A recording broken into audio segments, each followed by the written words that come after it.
Почитувани, Заев ќе не внесува во Европската Унија, но само со бројката на примени мигранти.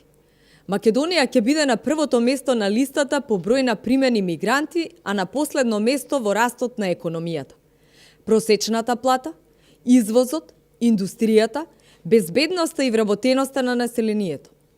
Зоран Заев како вистински диктатор ги замолкна граѓаните кои единствено бараа поединечно да се вклучат во носењето на одлуките за прашања кои се витални за нивниот опстанок, економскиот просперитет и безбедност.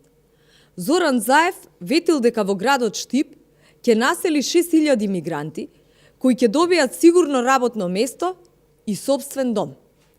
Во меѓувреме, во Штип има 2300 граѓани кои чекаат работа.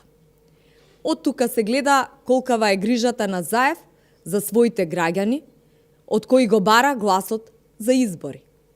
Во однос на мигрантите, кои Заев и Социјалдемократскиот сојуз сакаат да ги примат во Македонија, неспорно е дека Македонија со својата моментална ситуација не може да си дозволи 150.000 мигранти.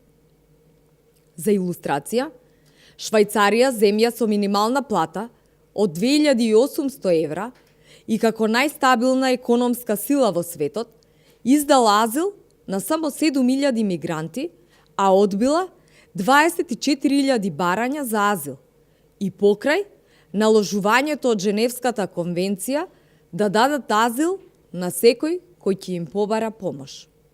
Истовремено, Заев ветил дека во Македонија ќе се населат 150.000 мигранти во моменти кога минималната плата е 200 евра, стапката на невработеност е 22,6%, а исто така се бележи и пат на извозот и енормно намалување на странските инвестиции.